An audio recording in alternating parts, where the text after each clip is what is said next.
one of the problems that we have is the mentality, we will serve God if God gives us what we want. It takes a lot to come to the place to say, God, I'm going to serve you anyway.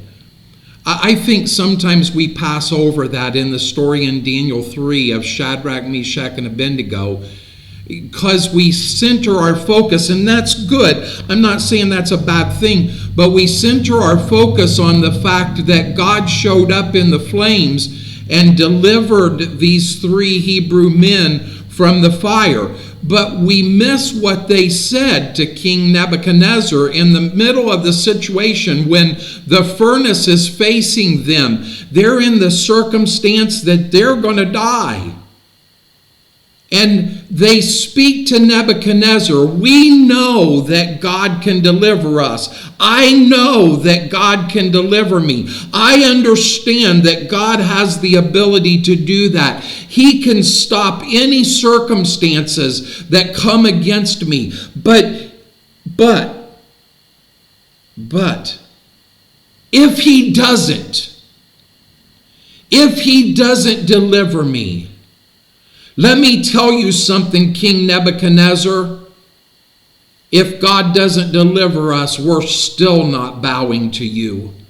If we're going into the fiery furnace and we're going to burn up.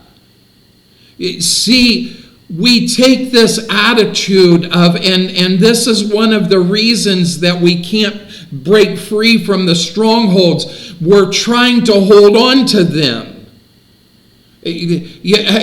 God, I want you to do this in my life, but only if it is by my conditions.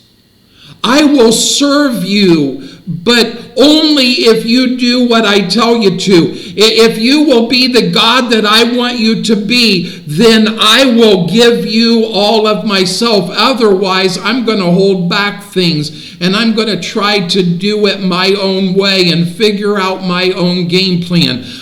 Aaron, we don't know what happened to this Moses. He hasn't showed up in the timetable that we thought he should have. So make us another God so that we can follow that God into the promised land. See, it's this mentality and that's what motivates us. That is the motivation. The sins are just an action off of that motivation. And this is where we run into the issues. It takes a lot to stand in front of the fiery furnace and say, go ahead and throw me in. And if God doesn't deliver me, I'm going into that flame and I'm going to burn up and I'm going to die a terrible death. But I still will trust God. Back in the early days of the church and the Reformation, men were set on fire. Women were set on fire because of their faith and trust in Jesus Christ. And yet they refused to back down from that faith. Do you want to deal with the strongholds? Stay with us. We're going to continue in this topic.